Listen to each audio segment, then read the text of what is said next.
Estimados alumnos de la certificación Facilitadores en Gestión Emocional, les doy la bienvenida a este webinar Masterclass especial con Iván Ballesteros.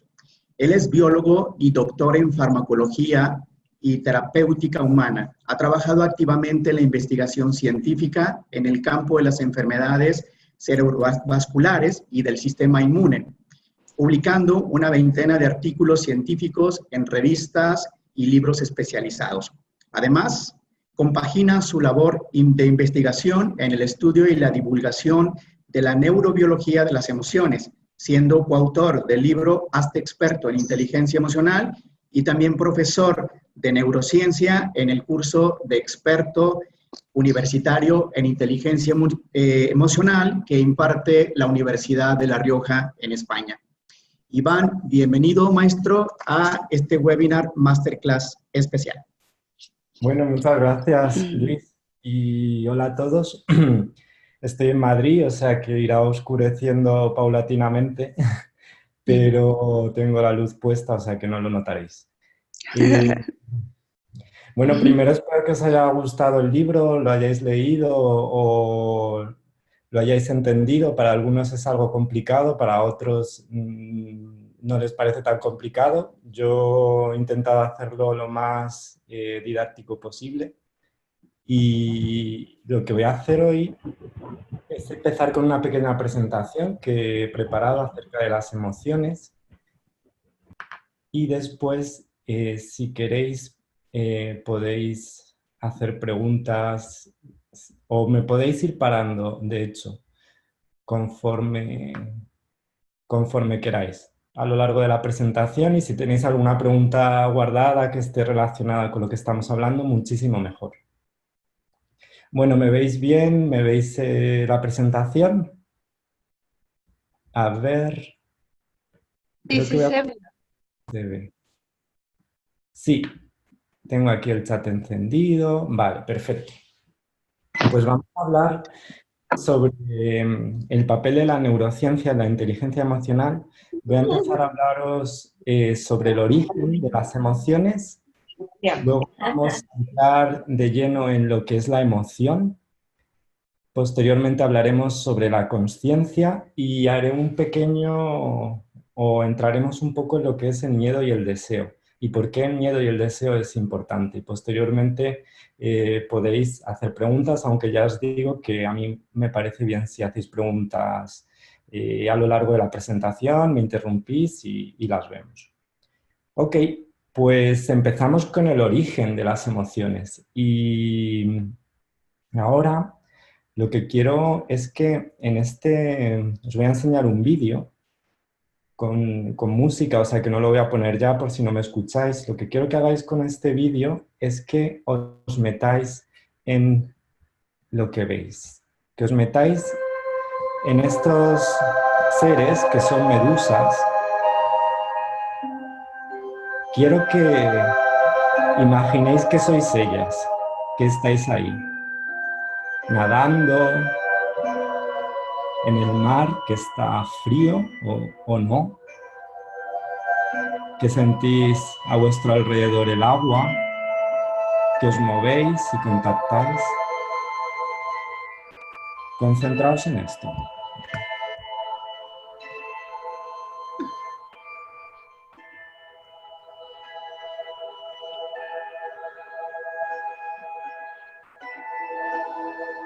No tengáis miedo porque no os pueden picar, sino que vosotros sois ellas.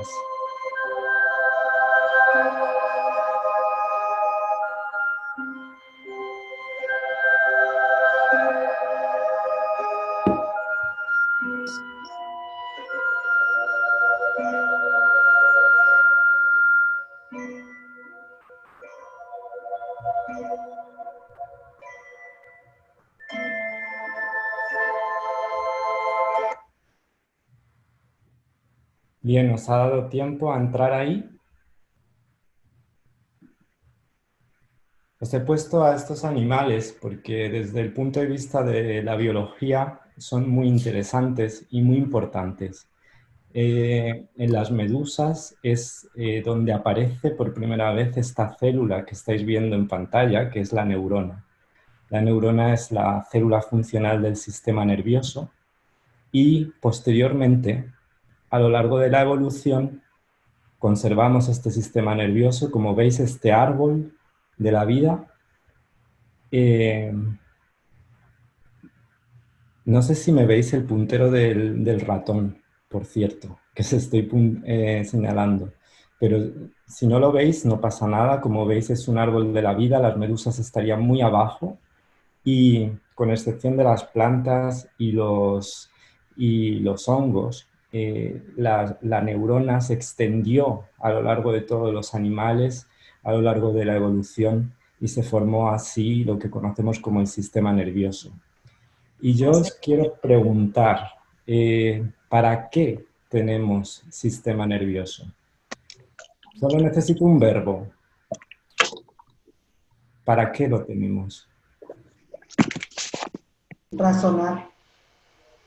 Para conectar el cuerpo con las emociones, o sea, bueno, para la reacción. ¿Vale? Para la existencia.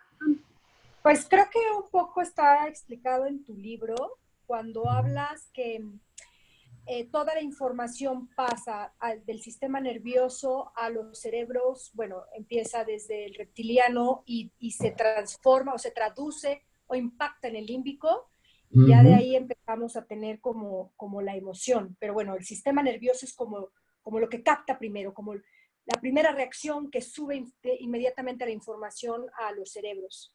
¿Y eso cómo lo llamarías en un verbo? Protección. Protección. Puede ser. Evolución. Emoción. Evolución. Evolución. Sí, el sistema nervioso ha evolucionado a lo largo del tiempo, pero no tenemos sistema nervioso para que evolucione, lo tenemos para algo mucho más sencillo. Cuando habéis estado viendo este vídeo y os he dicho meteros en las medusas, ¿qué habéis hecho? ¿Habéis nadado? Experimentar, sí, ¿Habéis experimentar. Para conectarte, ¿no? Para No, pues, recordar. recordar. También sirve para recordar, pero las medusas no recordaban, aunque tienen sistema nervioso. ¿No será como lo que decías también en el libro, como para traducir las imágenes o bueno, lo que es el entorno, percibirlo como imágenes? Para grabar información. Sí. Todo lo que estáis diciendo es cierto. Y hay una cosa más sencilla aún. Para pensar. Para pensar vendría posteriormente. Porque los animales, bueno, medusas inicialmente no pensaban, pero tenían sistema nervioso. Es mucho más sencillo de lo que pensaban. Para sobrevivir. Para sobrevivir es importantísimo para sobrevivir, pero no lo tenemos por eso, aunque es una consecuencia. Es para percibir el entorno, ¿no? Para percibir el entorno. Perdón. Estamos cerca. Para moverse, habéis dicho, también sirve para moverse. ¿No será más bien para que nuestro cuerpo funcione? O sea, por ejemplo, para poder liberar las sustancias, para respirar, para todo eso. Sí, lo coordina, pero el cuerpo sí, también. Yo tengo una. Sí, un verbo. Bueno, no, dime. Para captar y procesar las señales, tanto internas como externas de nuestro cuerpo. Sí. Para eso también, pero es mucho más para sencillo. vivir. Para vivir, sí, para vivir, aunque las plantas no tienen sistema nervioso y viven. El sistema nervioso es el que coordina y controla nuestro cuerpo. Sí, coordina y controla nuestro cuerpo, pero lo tenemos para una cosa. Para defenderse. Para sentir el mundo. Lo habéis visto, creo que en el chat. Simplemente lo tenemos para sentir. Sentimos el mundo con los ojos, los oídos, el tacto, la vista.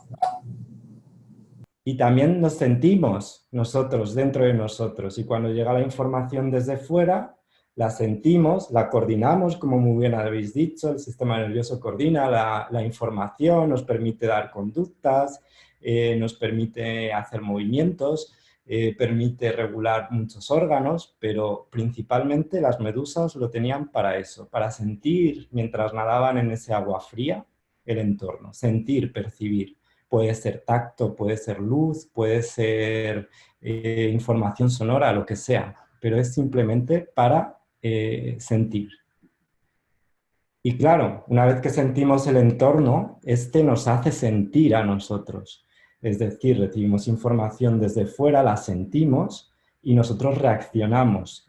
Habéis dicho para percibir, sí, lo percibimos. Primero lo sentimos, percibimos y reaccionamos ante este entorno. Y esto es gracias también al sistema nervioso. Luego hablaremos un poco más sobre esto y sobre la emoción. Y este sistema nervioso, que lo tenéis aquí en la medusa, formaba unos plexos nerviosos, pero a lo largo de la evolución se fueron formando conjuntos de neuronas cada vez más complejos, formaban ganglios, y uno de esos ganglios tan grandes es nuestro propio cerebro. Es nada más que una acumulación de neuronas, anatómicamente con una estructura, pero no es más que esta acumulación de neuronas que va formando ganglios, más que nada porque quiere procesar toda la información que le llega de fuera.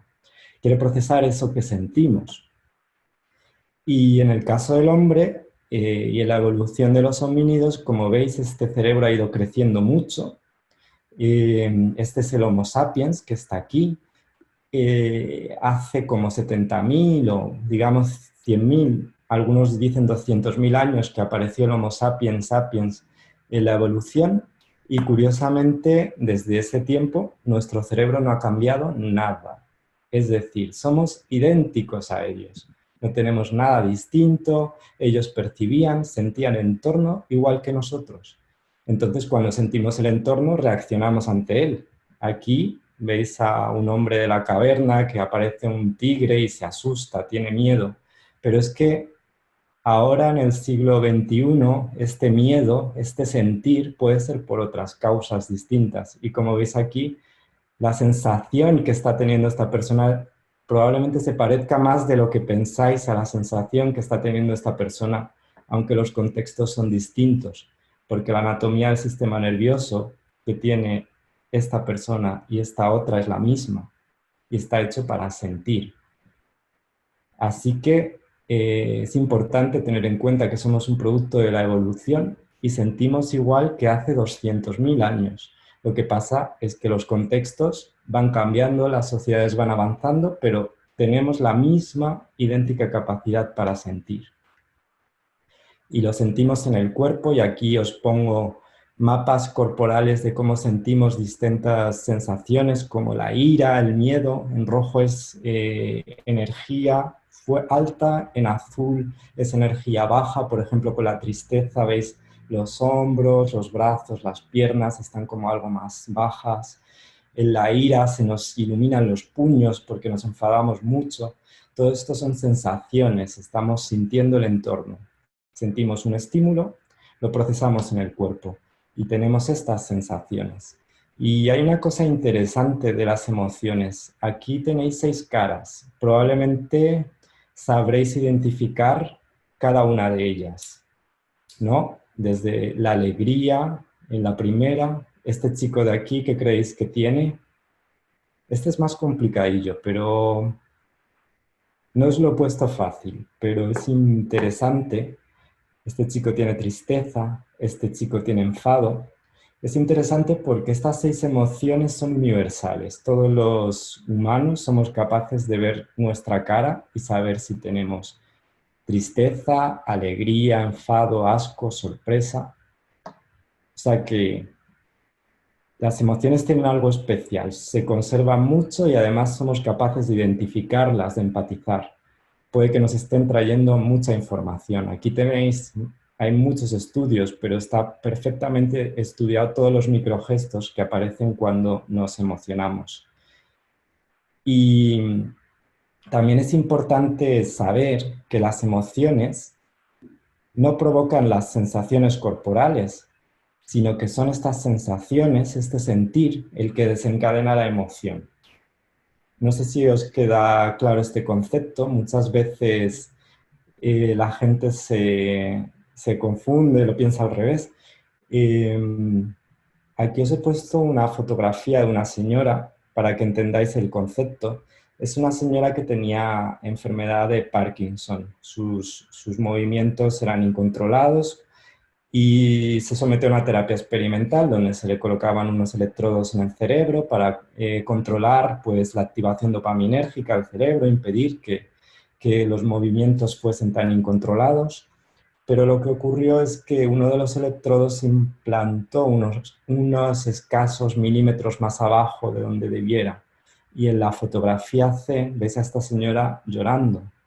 En cuanto se activó ese electrodo que estaba mal colocado, ella dijo así: no deseo vivir, no deseo ver nada, escuchar nada, sentir nada.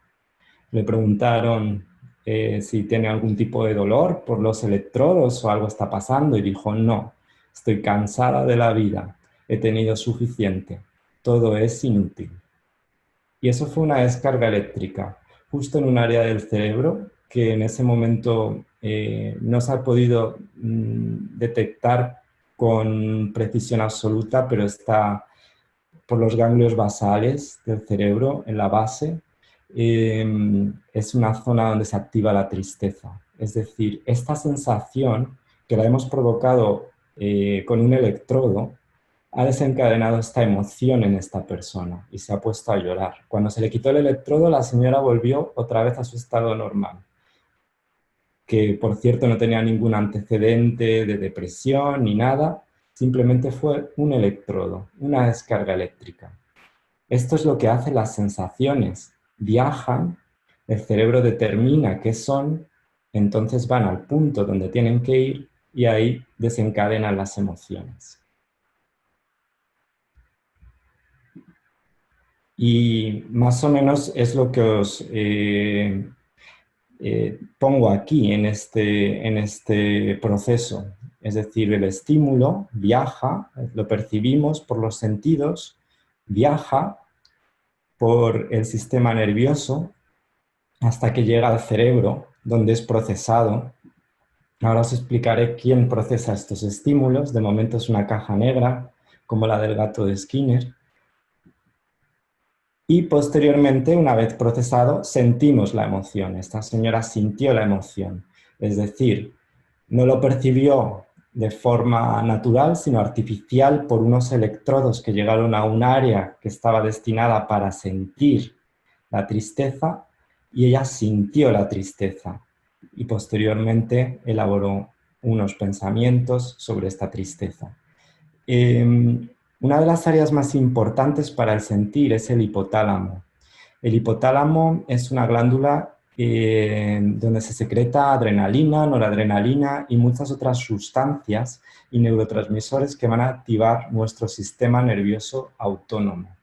Es importante que sea autónomo. Es una parte del sistema nervioso que se activa sin necesidad de pensar. Por ejemplo, cuando nos asustamos y nuestro latido cardíaco se incrementa, o nuestra respiración se incrementa, o nuestros vasos sanguíneos se contraen y nos quedamos pálidos, cuando nos ponemos tristes y lloramos, cuando nos llevamos una sorpresa y nuestra respiración cambia, todo esto lo hacemos sin necesidad de pensar. Y todo esto es debido a este hipotálamo, que activa esta división del sistema nervioso que es autónoma. Por eso os digo, pensar es importante, pero los animales sienten el entorno y lo sienten en su cuerpo. Este es nuestro sistema nervioso autónomo y todas sus vías y todas sus divisiones, y como veis, la respiración, los ojos, los pulmones, el estómago cuando se contrae o el sistema digestivo, incluso la vejiga urinaria, ¿no? Que de repente con el miedo a lo mejor nos meamos de miedo. Todo esto ocurre porque nuestro sistema autónomo se activa.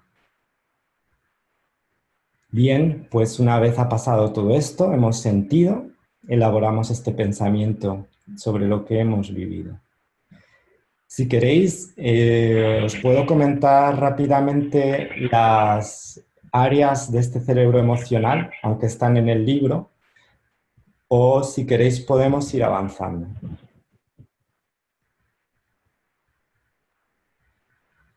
Estas son las 5 áreas: amígdala, cortes prefrontal, cingulado anterior, ínsula y el hipocampo. Yo creo que voy a ir avanzando, a no ser que queráis temas acerca de alguna de ellas. Me lo podéis decir, me lo podéis escribir al chat, decirme, oye Iván, yo quiero hablar sobre la amígdala, yo quiero hablar sobre el hipocampo. Dice César, las del libro están bien. Pues entonces vamos a ir avanzando. La amígdala con el miedo y la rabia. La memoria, el hipocampo lo tenemos ahí porque la memoria también es capaz de despertar emociones. Y hay una cosa interesante que creo que comento en el libro, que ocurre con el hipocampo, que está muy cerca de la amígdala. Y si os pregunto ahora que penséis en un recuerdo, cerréis los ojos y penséis en el primer recuerdo, un poco lejano en el tiempo, no de hoy, en el primer recuerdo que tengáis. ¿Lo tenéis en la cabeza? ¿Podéis vivirlo? ¿Lo leéis? ¿Lo sentís? Y si os pregunto que me pongáis del 1 al 10, ¿cuánta carga emocional tiene ese recuerdo? ¿Lo podéis poner en el chat, los que estáis por aquí? 100%.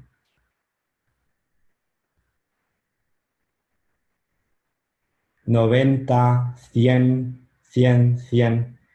¿Habéis visto? 90, 100.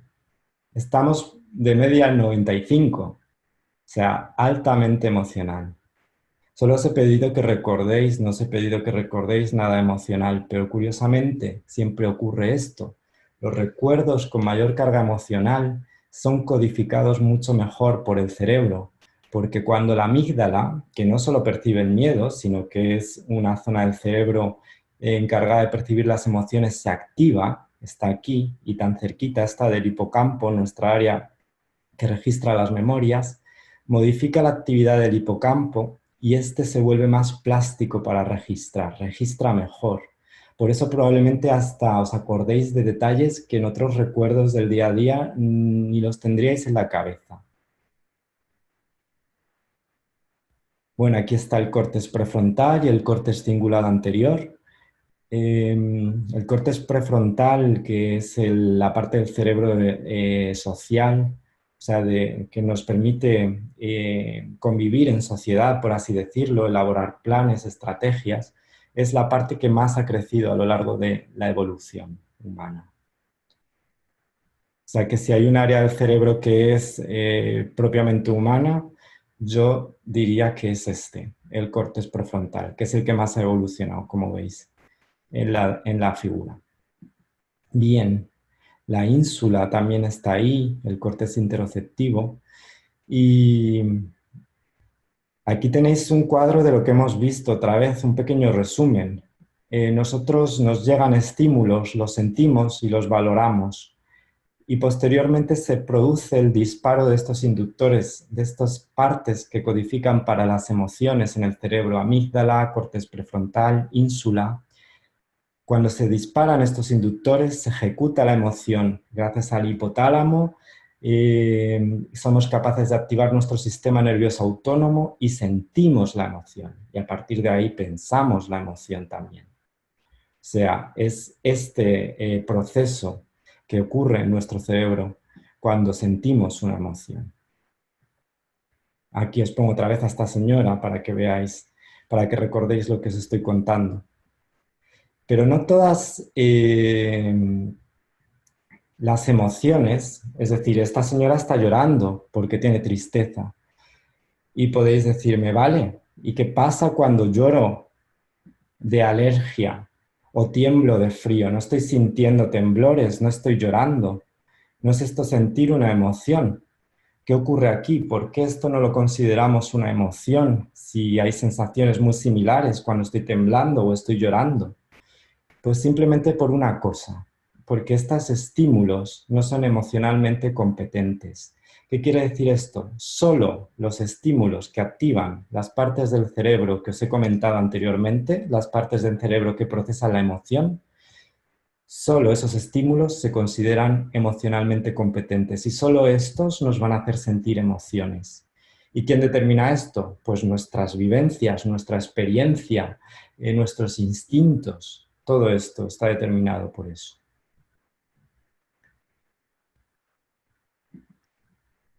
Así que esta es la primera clave. Iván, te interrumpo tantito. Yo tengo Dígame. una duda porque cuando leí en el libro sobre el tema de que tu cerebro se da cuenta que estás triste porque lloras. O sea, primero viene la reacción física y luego la reacción mental. Ajá. Pero ¿qué pasa cuando estás triste y no lloras? Simplemente estás en un estado de tristeza. Sí, realmente llorar es como una metáfora de esa sensación. Es una metáfora, ok. Claro, puedes estar en estado de tristeza y darte cuenta de que estás en estado de tristeza, no necesitas llorar. Ok. Perfecto. Gracias. Nada. Pues esta es nuestra primera clave. Las emociones nos hacen sentir. Y ahora os quiero preguntar, ¿vale? Pues ¿para qué nos sirve sentir la emoción? Nos hacen sentir, hemos hablado del sistema nervioso, nos permite sentir y las emociones, los estímulos emocionalmente competentes nos hacen sentir. ¿Para qué nos sirve sentir esta emoción? Para sobrevivir. Para sobrevivir, sí. Instintivamente la evolución nos ha servido para sobrevivir y por eso está tan conservada a lo largo de la evolución, ¿no? Los animales que no sentían la emoción podían ser devorados por un animal porque no tenían miedo o podían morir de una intoxicación porque no tenían asco a las cosas que estaban mal, ¿no? Y si os pregunto más desde el punto de vista de los humanos, a nosotros, que has dicho muy bien, sobrevivir es el punto clave. Para accionar en las situaciones en las que estén ocurriendo la emoción. Accionar, me gusta, Eva. Yo tengo otra palabra. Si queréis decirme... Simple y sencillamente para vivir. Para vivir, nos permiten vivir, pero es otra palabra, porque estamos hablando de sentir. Estamos hablando de para qué nos sirve sentir. No sé si os cuadra. Yo creo que para aprender a gestionar las emociones y sanar o evitar que el cuerpo enferme. Vale, yo creo, estoy de acuerdo que eso también, pero hay algo más básico y anterior, que para mí es esto. Sentir una emoción es darse cuenta. Es decir, sirven para darse cuenta de algo. Nos damos cuenta. Hay una habilidad, o diríamos la habilidad más importante de la inteligencia emocional, para mí es la observación, ser capaces de observar. Cuando somos capaces de observar desde distintos ángulos, nos podemos dar cuenta de cosas. ¿Y qué ocurre cuando nos damos cuenta de algo? Que generamos ideas, porque nos damos cuenta de algo nuevo y somos capaces de generar una idea. Una sensación, en este caso me focalizo en las emociones, que es lo que estamos hablando hoy, es la esencia de una idea. Y la mente va a construir, se va a construir de ideas que de una manera u otra son representaciones cerebrales de nuestro sentir, de lo que sentimos. Fijaos qué importante es sentir una emoción, porque nos permite darnos cuenta, nos permite generar ideas y la mente se construye de estas ideas que generamos.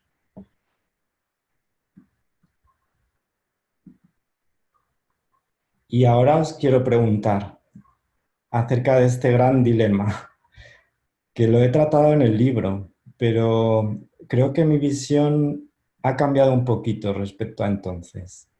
Porque yo os pregunto, ¿qué viene antes, la conciencia o la emoción?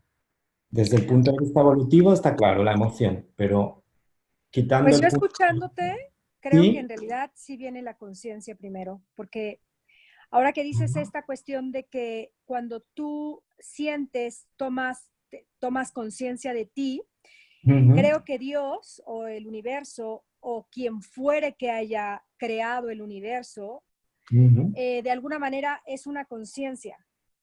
Y esa conciencia creó absolutamente todo como para autorreconocerse a sí mismo. Entonces creo que esta cuestión emocional, que Ujú. todos nacimos con ella, que quizá los seres humanos pudimos haber desarrollado a partir del neocórtex otras funciones, pero bueno, es evidente que también los animales lo tienen. Y hace rato que mencionabas lo de las plantas, yo no estoy tan segura que las plantas no sientan. Creo que se Ah, comunican de una manera distinta sí. a los animales, pero creo que incluso ahí también hay conciencia. Sí, Alfa, lo de las plantas lo decía porque ellas no tienen neuronas, pero es verdad que tienen hormonas y se comunican de otra forma. O sea, no quería decir que las plantas no sintiesen, sino que no tienen neuronas, no tienen sistema nervioso, como propiamente lo conocemos.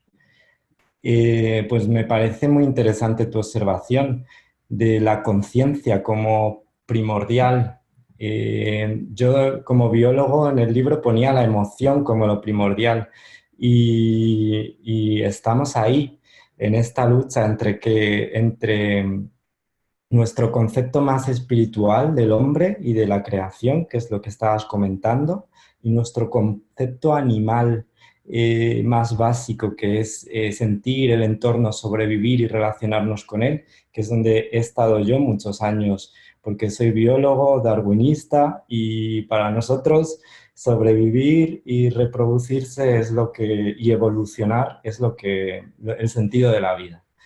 Pero si lo pensáis de la manera lineal que os he contado esto, vendrá primero la emoción y tendremos conciencia de esa emoción y elaboraremos un sentimiento. Pero luego va a venir otra emoción y nosotros seguimos teniendo conciencia de la emoción pasada y del sentimiento que hemos elaborado. ¿Sabéis lo que os quiero decir? Nuestra conciencia ya está, como diría, primed, o sea, ya ha sentido por primera vez y está desarrollando una cosmovisión del mundo en base a sus experiencias, a lo que siente. Luego vendrá otra emoción y la conciencia no la va a tratar igual que la anterior, porque tiene una visión del mundo que se basa en las experiencias que ha ido viviendo, que ha ido sintiendo. Es decir, al final van en paralelo. Y para mí, una metáfora sería que la emoción son los músicos, la conciencia son los instrumentos y nuestra visión del mundo es la melodía que suena. Están continuamente interactuando entre ellas. Lo que sentimos modifica nuestra conciencia es diferente y volvemos a sentir otra vez y nuestra conciencia se va moldeando. Veis que es un sistema entrelazado que va a permitirnos cambiar nuestra visión del mundo. Y aquí os enseña este señor de aquí. Este señor de aquí para mí representa una cosa, que es la unión de estas dos cosas que os he dicho, de la conciencia y la emoción y nuestra visión del mundo. Pero quiero que hagamos un ejercicio entre todos y a partir de aquí hablemos de este señor. Os quiero preguntar una cosa y quiero que la digáis sin pensar. Bueno, no la digáis, pensadla entre vosotros y luego, si alguno quiere compartirlo, lo escuchamos. ¿A qué prestas atención? Os tiene que nacer solo, no hace falta pensarlo. Yo sé, vale, es una pregunta difícil también porque es profunda, pero por ejemplo yo presto atención a la seguridad. Me gusta tener una seguridad económica, sentimental, laboral, saber que tengo una casa, saber que tengo un trabajo que me permite pues ganar dinero y pensar en planes de futuro. Yo presto atención a la seguridad. No sé vosotros si de forma inconsciente podéis decidir a qué, o ver a qué prestáis atención. Pensadlo. Pensadlo porque ahora, una vez que lo tenéis, quiero que penséis en una situación concreta que ha tenido un componente emocional fuerte y que te ha ocurrido en los últimos días. Una sensación, una situación, ¿no?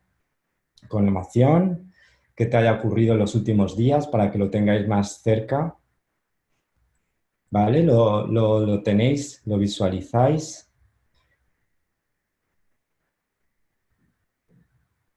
Yo el otro día tuve una discusión con un amigo y pues fue una situación emocional fuerte porque a mí no me gustan los conflictos, yo estoy prestando atención a la seguridad, no quiero perder mis relaciones.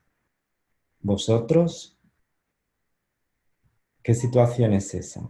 Y si estáis ahora mismo ahí, en esa situación, quiero que describáis 3 sensaciones que habéis tenido, o 2, pero las más importantes. Yo pues sentí que estaba decepcionado, decepción, como que estaban pasando mis límites, cruzando mis límites, sentí enfado. ¿Lo tenéis por ahí? Y ahora quiero que penséis en 3 pensamientos, o 2, o 1. Yo pensé, me estás tomando el pelo, a lo mejor, o ¿no?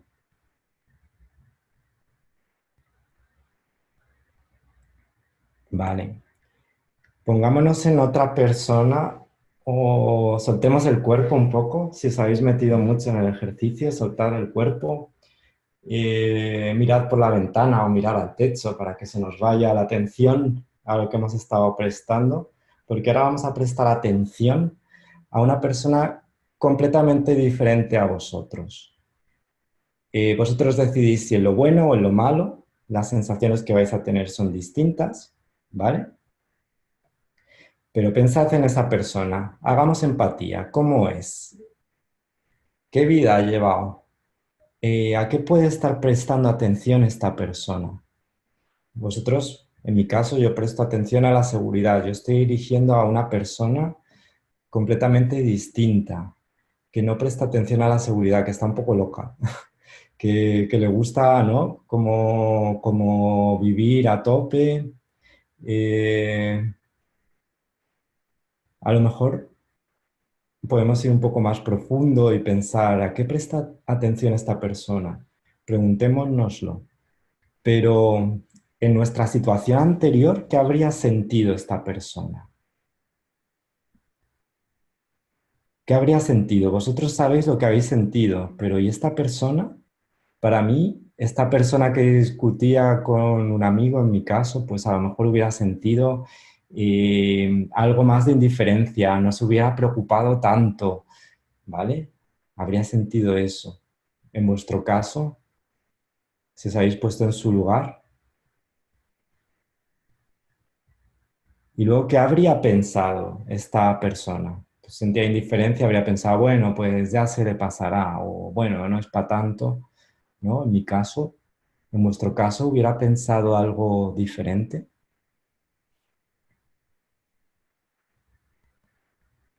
Vale. Esto que hemos hecho es para que veáis una cosa y que veáis que este músico, que es el director de orquesta, para mí es la atención. ¿A qué prestas atención? Cuando hablamos de que sentimos y nuestra conciencia se va empapando de esas emociones, empezamos a prestar atención a esas cosas que más nos tocan, que más sentimos. En mi caso, la seguridad, como os decía, pues mi mente, mi cosmovisión, aunque yo no lo quiera, tiene un radar que está mirando dónde está afectada mi seguridad, ¿no? Cada cosa que pasa que pueda afectar mi seguridad, un problema en el trabajo, un problema con un amigo, empiezo a sentir cosas. Estoy mirando todo el rato dónde está el fallo de la seguridad. aunque haya muchas más cosas que estén pasando, y eso lo hablábamos en el libro, no somos capaces de sentir todo el entorno, sino al entorno que prestamos atención. Y eso es muy importante porque va a modular nuestra cosmovisión. No sé si alguno quiere conectarse al micro y compartir o necesita compartir la experiencia o ha tenido un insight acerca de esto o se ha visto desdoblado o se ha visto que presta atención a algo que le puede explicar cómo está sintiendo el mundo, cómo está. Estáis invitados a hacerlo, no es necesario. Gracias Iván por estas aportaciones que ahorita la verdad es que me mueve mucho del lugar esta nueva visión porque siempre había creído que lo primero que me hacía reaccionar era la emoción y la que desarrollaba mis sensaciones y mis pensamientos era la emoción. Y ahora... Dime, perdón, sigue. No, y ahora con esta nueva, digamos, a partir de tu libro y lo que te escucho es que lo que sentimos, las sensaciones, es lo que van a disparar las emociones. Como un poquito inverso lo que de alguna manera siempre había creído. Entonces, esta parte de poder ver o tener una visión de lo que siento, lo que pienso, lo que haría, lo que la otra persona también pudiera estar sintiendo, pensando y sintiendo, pues sí me pone en un lugar de mucho mayor poder, de mucho mayor empatía, de mucha mayor gestión, ¿no? Autogestión, porque somos capaces de, además no somos, esta parte de decir, no somos capaces de sentir todo el entorno, sino solamente aquello que presta mi atención. Correcto. Sí. Entonces reviso, ahorita con el ejercicio reviso, que yo le presto atención, por ejemplo, a la responsabilidad, o le presto atención al compromiso. Y entonces, como de forma, no sé, natural en mi esencia, creo que la otra persona también tendría que tener esa misma visión o ese mismo enfoque, ¿no? Esa misma sensación. Y de alguna manera el conflicto o el debate viene cuando podemos estar parados en lugares diferentes, ¿no? En lugares de, para mí, presto atención a esto y a lo mejor esta persona presta atención a la seguridad o presta atención al respeto y realmente, pues sí hay forma de entenderlo mejor desde este lado, de esta postura. Muchas gracias. Muchas gracias a ti, me ha encantado tu comentario. Sí, esa es la idea. Y sobre todo también que veáis cómo cuando prestamos atención a algo, sentimos el entorno de una manera distinta, porque estamos todo el rato buscando los cambios a los que prestamos atención y los otros los vamos dejando. Imaginaos la otra persona, prestaba atención a otras cosas, ha sentido cosas completamente distintas. Ambas estabais en el mismo entorno, en la misma situación. Ambas tenéis dos ojos, tenéis nariz, tenéis tacto, sentís la temperatura, pero ha percibido de manera distinta porque está prestando atención a algo distinto y su visión del mundo es distinta a la tuya. Lo ha percibido como una amenaza o lo que sea, o diferente a ti. Otra cosa, Iván, esto tiene que ver con nuestras experiencias de vida. Sí, completamente. Tiene que ver también con la educación o con, de alguna manera, la forma en cómo he podido estructurarme emocionalmente a partir de lo que para mí es importante. Todo, sí, eso y más, quiero decir. En el caso del amor, sí. O sea, primero, ¿dónde se siente el amor? El amor es una combinación, desde el punto de vista bioquímico, de oxitocina, dopamina y serotonina. Se siente en el cerebro, se siente en el cuerpo, pero en el cerebro es donde explota esto. Hay una sensación de plenitud, de placer, de tranquilidad. Y eso es por toda esta descarga de neurotransmisores que nos hacen sentirnos bien, sobre todo la oxitocina, que curiosamente, no sé si eres madre, No. pues las madres que han tenido un hijo en el parto. Yo no me puedo poner en su lugar, pero entiendo que tiene que ser muy doloroso, aún así es muy placentero por la oxitocina, por esa descarga de oxitocina que irriga su cerebro y de repente sienten el amor, igual que pasa cuando nos enamoramos, que es una combinación de neurotransmisores y activa diferentes áreas del cerebro, pero sobre todo estos neurotransmisores hacen que sintamos en el cuerpo esta sensación de tranquilidad. En el ejercicio intenso se descarga un poquito de oxitocina también cuando acabas de hacer ejercicio. No es lo mismo que cuando estás enamorado, pero a lo mejor unas pequeñas sensaciones de lo que siente tu cuerpo después del ejercicio, como un poco de placer, de tranquilidad. Es lo que te iba a preguntar, Iván. Sí. Si se puede sustituir la emoción que se siente al estar enamorado con actividades que te generen esas sustancias en el cerebro, como tal vez salir con amigos, como hacer ejercicio, como tener un pasatiempo. O sea, yo creo que no se puede sustituir el amor de una pareja con alguna actividad. O no sé si el cerebro lo reconozca igual. Ya, probablemente son cosas distintas. El cerebro puede reconocer muchas cosas. Lo que pasa es que las experiencias, sobre todo interpersonales y experiencias interpersonales estrechas, ahí se forma una complejidad. No sé si habéis discutido alguna vez con vuestra pareja que dices, pero bueno, se forma una complejidad de conexiones, de estímulos, se generan unos vínculos tan estrechos que muchas de estas sensaciones a veces son difíciles de conseguir en otros sitios, tanto las buenas como las malas, ¿eh? Pero, y esto es más que nada porque generamos un vínculo muy estrecho. Y el amor se puede generar no como pareja tal cual la conocemos, sino con un vínculo muy estrecho con otra persona.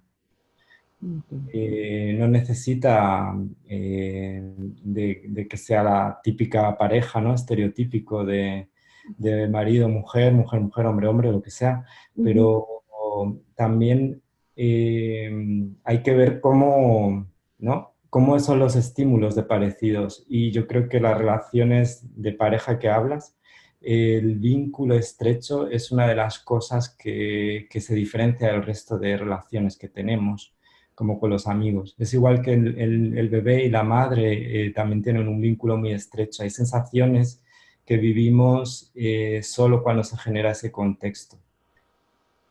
Okay. No sé si te he explicado. Iván. Sí, gracias, Iván.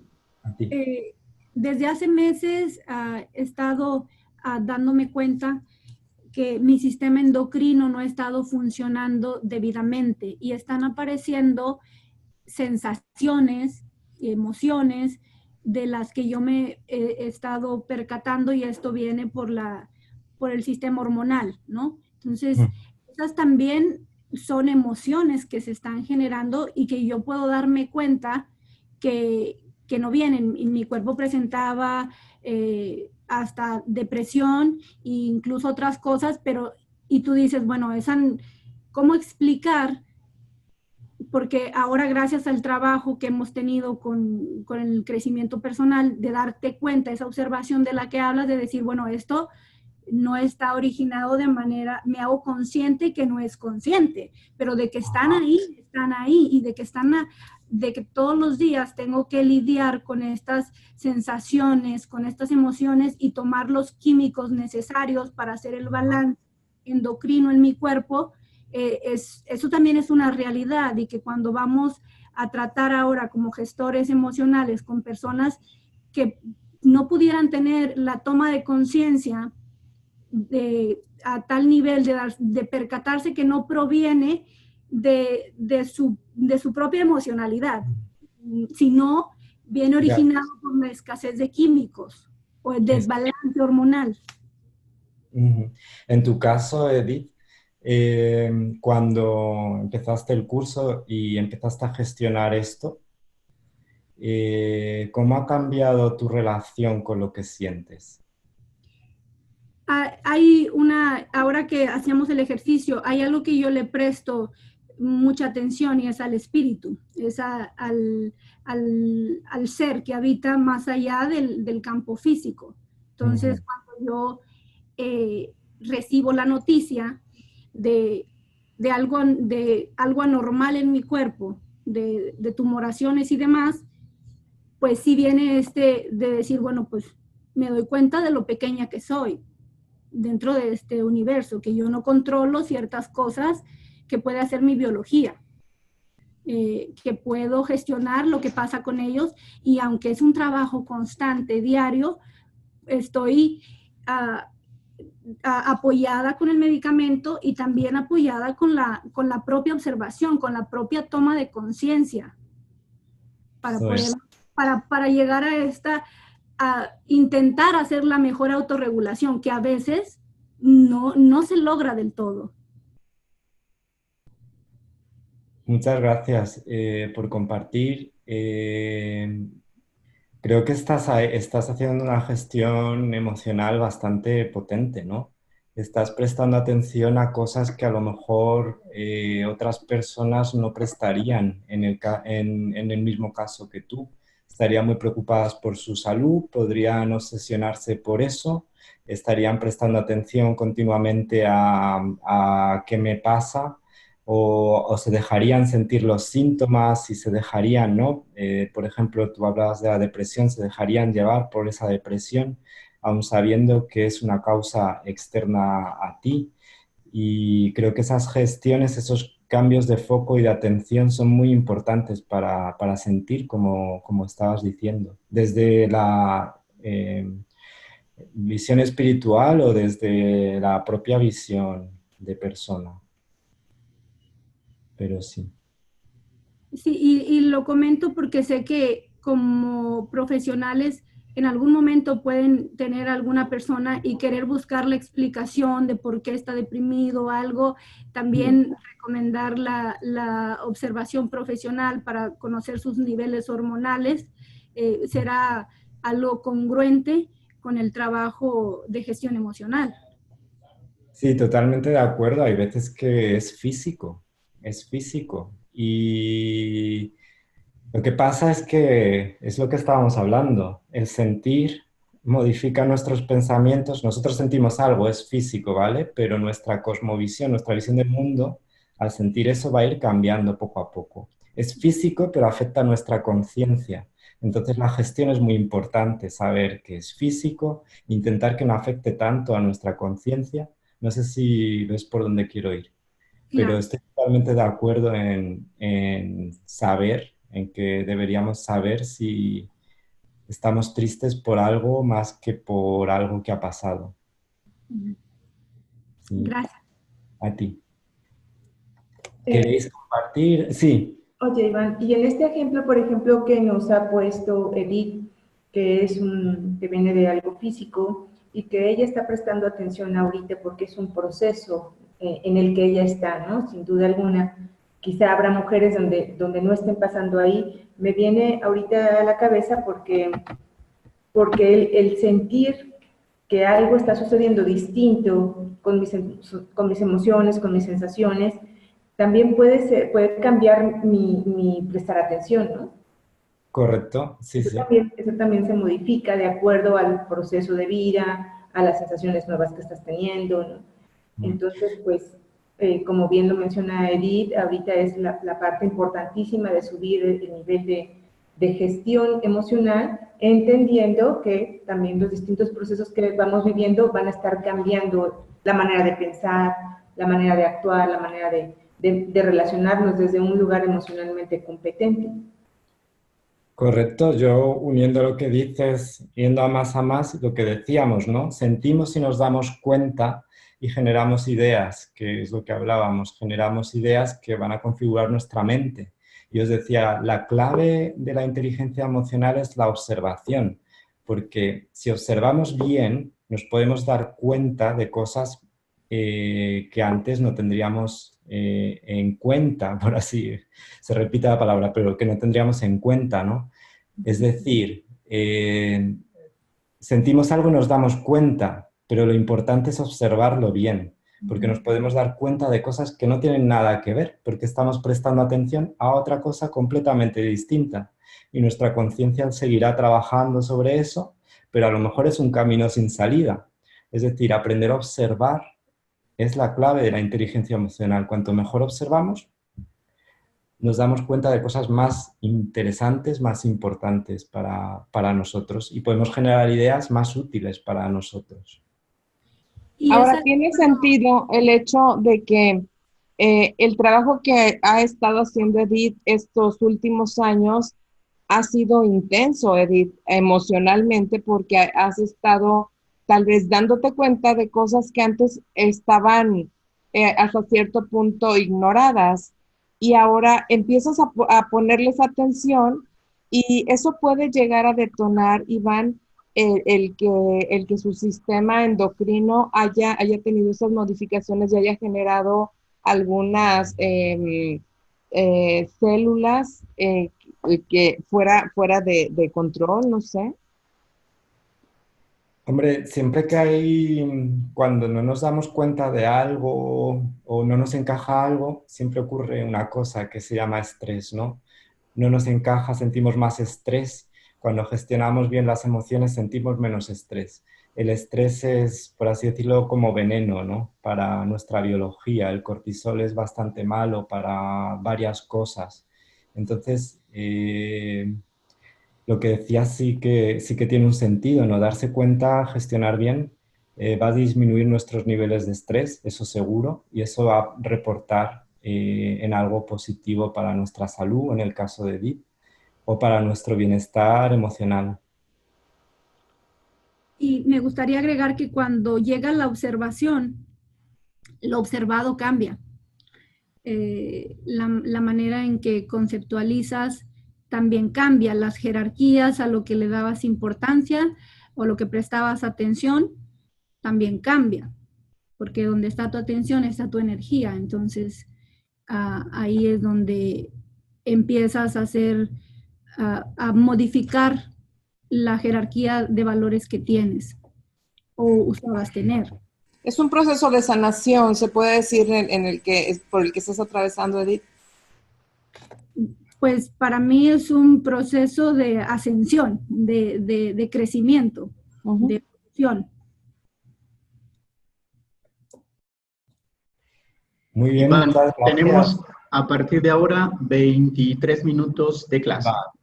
Vale, vamos a movernos rápido. Es que, bueno, me parecía muy interesante lo que hemos estado hablando. Creo que para mí, creo que hemos hablado de la atención como ese vínculo entre entre la emoción y la conciencia que está siempre presente y que se va moldeando entre ellos. O sea que para mí la segunda clave de hoy sería que emoción y pensamiento van a configurar nuestra visión del mundo, como hemos ido hablando. Es decir, a qué prestamos atención, eso es lo que van a configurar. Bien, me queda poco tiempo y voy a moverme a una cosa, a la parte final de la charla, pero como está hilado con esta pregunta, yo es que hago muchas preguntas, pero os quería preguntar, vale, ¿basta solo con observar y ser conscientes para cambiar nuestra conducta? Es decir, ahora hemos hablado de que sentir una emoción es darse cuenta, podemos observarla y nos hacemos conscientes de ella, generamos ideas, pero ¿esto es suficiente para cambiar una conducta? Bien, decís no por el chat. Se requiere voluntad. Bueno, lo sabéis, efectivamente, no es suficiente.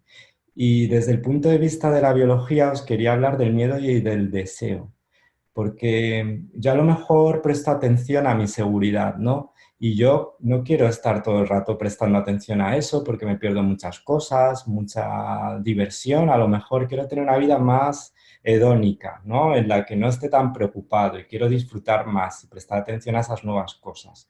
Bien, he sido consciente, me he dado cuenta y he dicho un quiero, pero necesito, como decís, de voluntad, sí que se necesita de voluntad, el deseo está ahí El deseo está conectado con la motivación y el sistema de recompensa cerebral. Es dopamina y serotonina. Cuando se activa el sistema de recompensa en nuestro cerebro, lo que pasa es que sentimos placer. Aquí os pongo este grafiquito que son serotonina y dopamina. Son técnicamente las únicas sustancias que disfrutas. Cuando estas dos sustancias están en el cerebro, sentimos placer. Y esto tiene que ver mucho con la motivación. Para mí, la motivación es la energía para conseguir una meta. Lo podemos llamar así.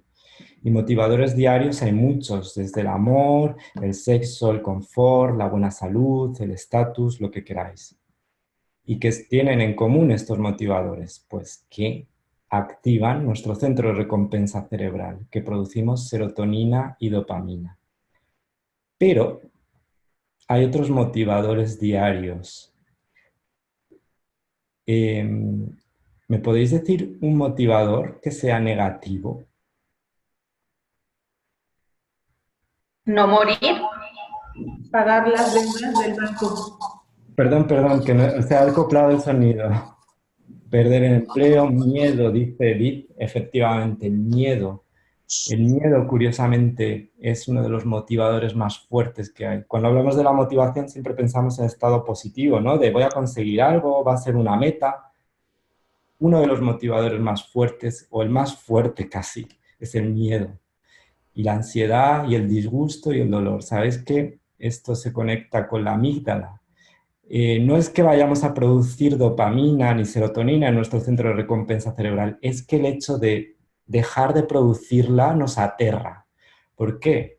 Porque los seres vivos tenemos todos dos cosas en común. Una, buscamos el placer, buscamos activar nuestro centro de recompensa cerebral, nos motivamos, tenemos hambre y buscamos comer para sentirnos bien. Buscamos el bienestar. Y otra, huimos del dolor. Todos los seres humanos, todos los seres vivos, incluso las bacterias. Tú pones en una placa de bacterias una fuente de calor fuerte y ellas se van, huyen del dolor. Todos los seres vivos huimos del dolor.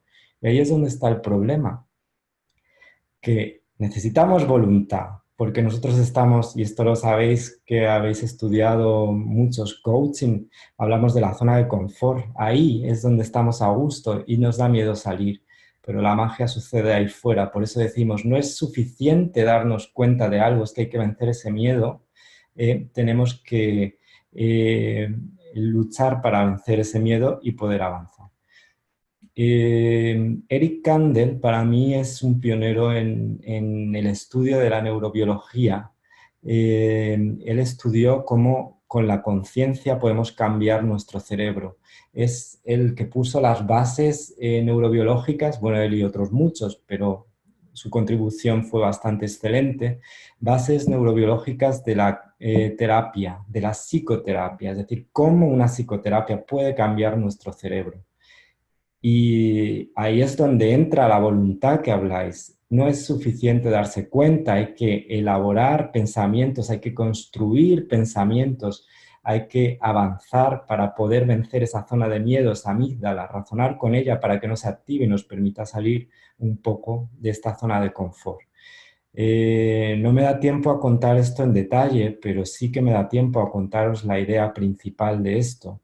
Y la idea principal de la neurobiología y el cambio en la conducta se basa en la plasticidad neuronal, que lo hablo en el libro. Es decir, nuestro cerebro es plástico, puede cambiar y lo hemos hablado. Cuando nos llega un estímulo, pensamos de una forma, pero es que cuando nos llega el segundo, la suma de esos dos estímulos nunca va a dar la misma conducta, va a dar otra completamente distinta, porque una vez que llega un estímulo a nuestro cerebro, las redes neuronales lo reciben, se reconfiguran y cambian un poquito. Nos llega el segundo estímulo, llega una red completamente distinta. Es verdad que hay patrones que están muy anclados, los aprendizajes, pero igual que estos que os cuento, también se pueden cambiar. Y de hecho, hay un caso muy bonito que es muy difícil de cambiar, no sé si lo sabéis, las fobias son muy difíciles de cambiar, pero la terapia cognitiva sí que las puede cambiar. Y se basa en una cosa, y voy muy rápido y termino. Si voy demasiado, si os estoy contando mucho, me decís, ¿eh? Pero quedan unas diapositivas para que lo veáis. Ante el miedo se activan dos vías, una rápida y una lenta. La rápida va directamente a la amígdala y lo activa sin pensar, pero la lenta no. La lenta pasa por el córtex asociativo. Por ejemplo, vosotros veis esta araña y los que tengáis fobia a las arañas os asustaréis. Y un minuto después diréis, ah, no, si es una pantalla, no me puedo hacer nada. Ahí es donde he activado la vía lenta, es decir, me ha asustado al principio, pero luego mi córtex asociativo me ha dicho, hey, es una pantalla, has dicho, ah, vale, amígdala, para, ¿no? Frena, no pasa nada. Y es que la amígdala está llena de unas neuronas que son GABAérgicas, igual que muchas zonas del cerebro. El GABA es un inhibidor, igual que muchos neurotransmisores, como la dopamina que os hablaba, activa las neuronas, el GABA las frena. Entonces, lo que sabemos es que los circuitos de la amígdala, al tener GABA, pueden desactivarse, es decir, podemos frenar ese miedo. Y ocurre que con la vía lenta, es decir, esta del córtex asociativo que os he hablado, somos capaces de generar conexiones neuronales que van a ir a la amígdala, pero van a ir a las neuronas GABAérgicas de la amígdala. ¿Qué ocurre? Que cuando la neurona GABAérgica de la amígdala activa o se comunica con otra neurona, la frena y así la amígdala se apaga, dejamos de sentir miedo, gracias al córtex asociativo, a construir todos estos pensamientos con una atención bien prestada, con una observación bien hecha, con una construcción mental que nos sirva, con unas sensaciones que nos permiten fluir, que nos permiten ir construyendo poco a poco, somos capaces de frenar ese miedo. Y esto no es algo que no veamos, lo podemos ver. Esto es una resonancia magnética funcional del cerebro. Esta es la amígdala. Esta es una persona que está observando su fobia, creo que era fobia a las arañas. Como veis, la amígdala está completamente activada en esta zona. Esto es un control, una persona que no tiene fobia a las arañas y está observando estas arañas y como veis la amígdala no se activa, esta persona no tiene fobia. Esta persona es la misma persona que la de la izquierda. Lo que pasa es que ha desarrollado todas estas terapias contra la fobia de las arañas y cuando mira a las arañas no se activa la amígdala, no tiene miedo. Esta persona ha salido de la zona de confort y lo ha podido hacer gracias a la conciencia y todo esto se lo debemos a Eric Kandel, a la plasticidad neuronal. La tercera clave de hoy, que el cerebro es plástico, que puede cambiar. Estas son las tres claves que hemos visto. Las emociones nos hacen sentir, emoción y pensamiento van a configurar nuestra visión del mundo y el cerebro es plástico, puede cambiar. Así que esto es todo lo que os quería comentar hoy. No sé si queda tiempo para alguna pregunta o algún compartir. Claro que sí, quedan aún 12 minutos. Genial. Y quiero también aprovechar la oportunidad, Iván, para comentarte. Quizás ya te ha comentado también algo Olga Cañizares, que estamos organizando un seminario, congreso en Madrid para la semana previa a la Semana Santa del próximo año. Y entre las cosas que hemos conversado Olga y yo es la oportunidad de tenerte presente como expositor con un mayor tiempo. Y bueno, Olga me ha platicado de muchos ejercicios, actividades, a través de las cuales tú llevas esto a una experiencia vivencial y que creo que puede ser fascinante para el proceso de aprendizaje de quienes en este momento te escuchan y que para entonces ya serán facilitadores en gestión emocional y que seguramente les vendrá muy bien como un acento para todavía tener mayor espacio para profundizar en el tema. Así que lo pongo como entre paréntesis. Y aprovechamos estos minutos para que puedan expresar algunas preguntas. Les pido que para que podamos ser dinámicos, las preguntas las coloquemos de forma puntual en el chat y de esta manera Iván va hilando las respuestas en la medida en la que vea las preguntas. Escriban sus preguntas en el chat a partir de ahora. Y mientras tanto, mientras escriben, si alguien quiere aprovechar para hacer la pregunta en voz, lo puede hacer. Tiempo en el que el resto hace sus preguntas por escrito. Me he quedado callado para que os concentréis. Iván, aprovechando.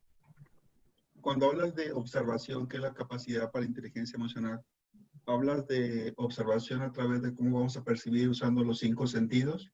¿O te refieres a solamente la vista? Yo lo entiendo como que era una metáfora, es decir, yo veo el mundo a través de los sentidos que yo tengo habilitados, no solamente de los ojos, ¿verdad? ¿Es así? Sí, no solo los ojos, es todo.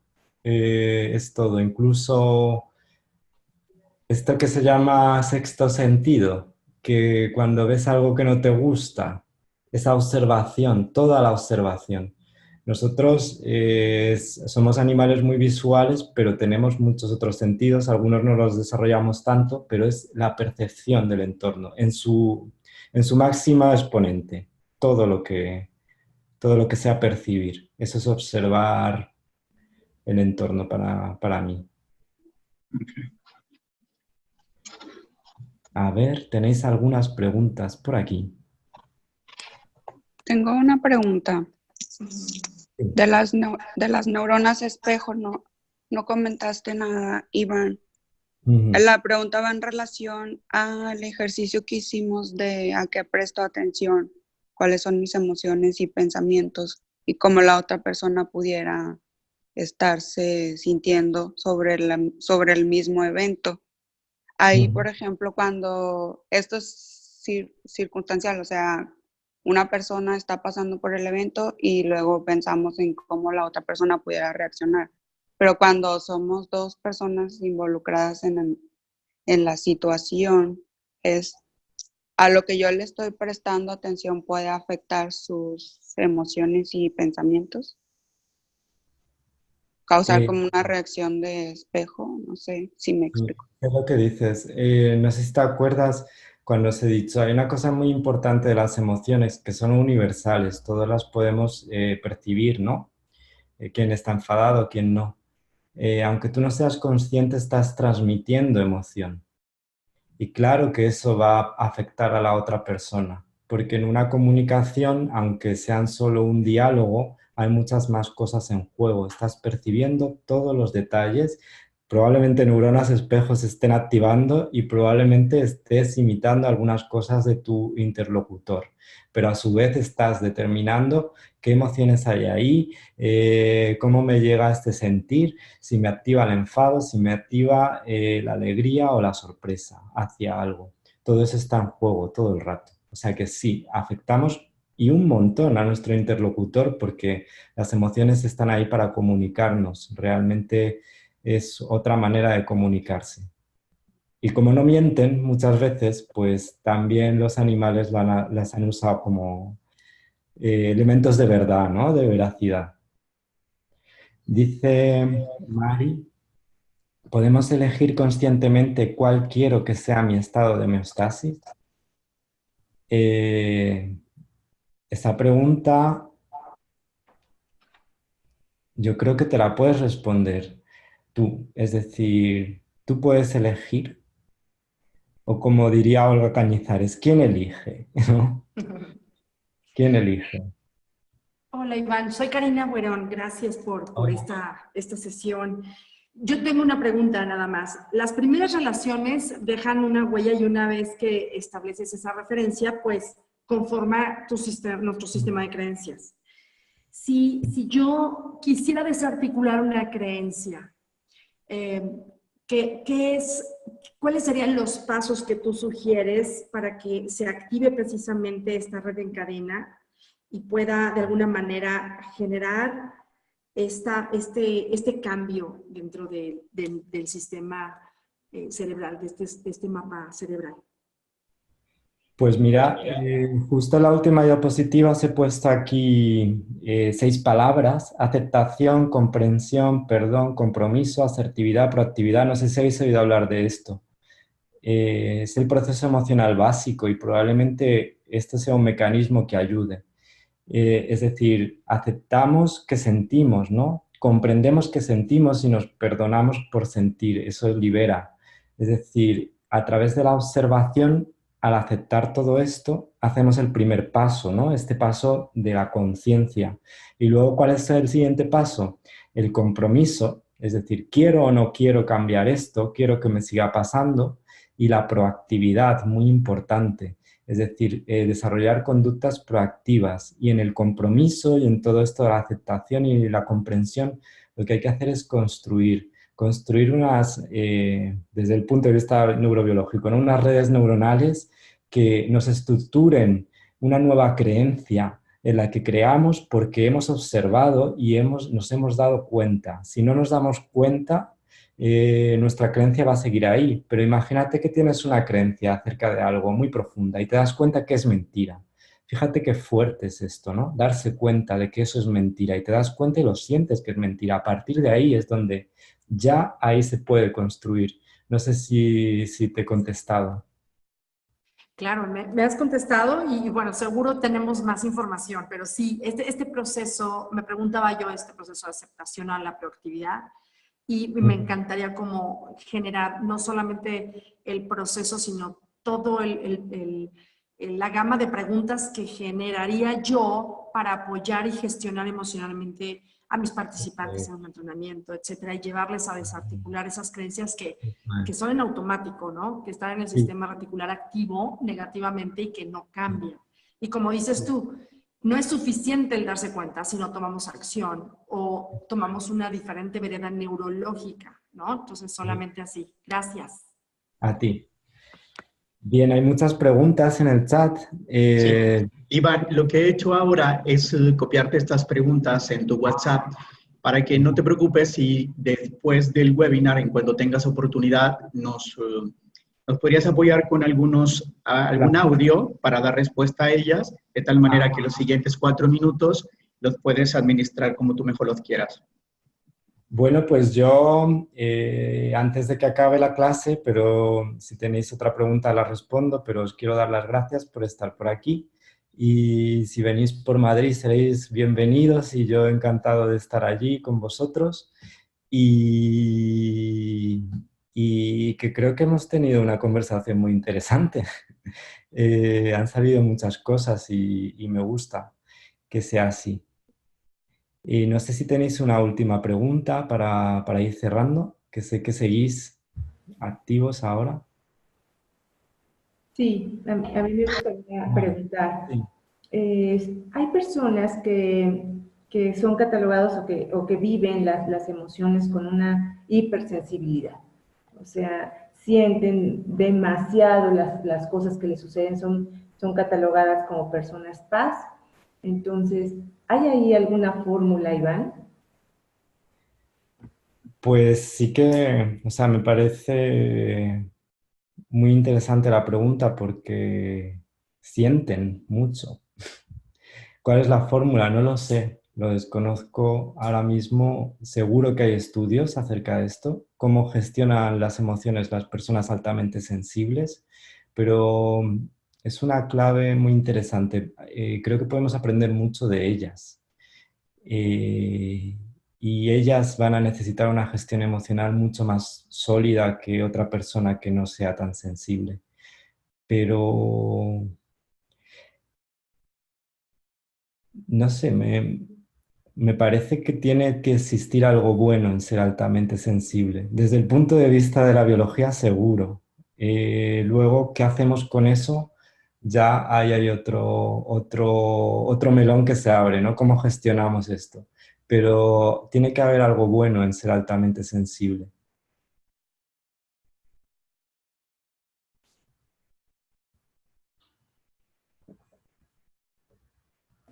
Muchas gracias. Es a algo ti. Que nos hemos preguntado muchas veces a algunas colegas que impartimos estos talleres de desarrollo humano, de inteligencia emocional, que estamos constantemente con el manejo de la conciencia, con el darse cuenta que hay personas que existen así y que no les basta ni la voluntad, ni el darse cuenta, ni una pregunta poderosa, ni a lo mejor incluso tejer esta parte de las nuevas veredas neurológicas a través de nuevas creencias y nuevos decretos, ¿no? Sí, pensaba en eso. En una cosa que has dicho de que hay gente que no le sirve esa pregunta poderosa, ¿no? que no les sirve. Ahí a veces está esto que os he hablado del miedo y el deseo, que para mí es muy importante. ¿Dónde está su miedo? ¿Por qué su miedo es tan grande? ¿Por qué su miedo es tan grande para no permitirse, motivarse para alcanzar lo que realmente, conscientemente esa persona sabe que le va a venir bien, ¿no? ¿Dónde está ahí ese miedo? ¿Qué le tiene atrapado? ¿Qué le tiene congelado a esa persona?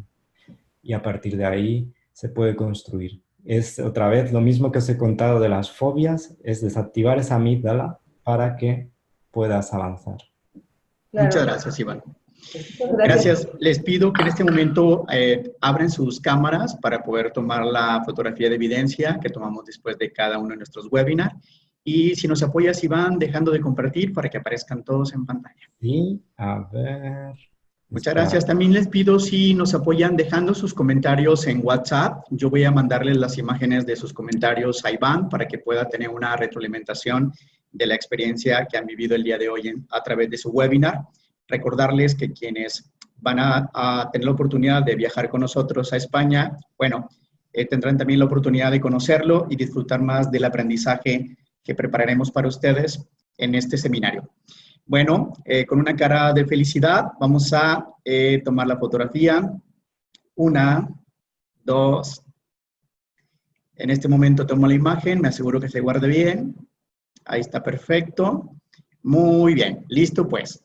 Iván, muchísimas gracias a nombre de la institución educativa y de todos los alumnos que forman parte de esta certificación. También muchas gracias a las personas que se van a conectar en otro momento para ver este webinar. Muchísimas gracias. Que tengas, Iván, muy feliz noche y para todos ustedes, buen provecho, que es hora de comida aquí en México. Gracias. Gracias, feliz día. Gracias. Gracias. Hasta pronto, gracias. Gracias, Iván. Gracias, Iván. Gracias, Luis. Gracias.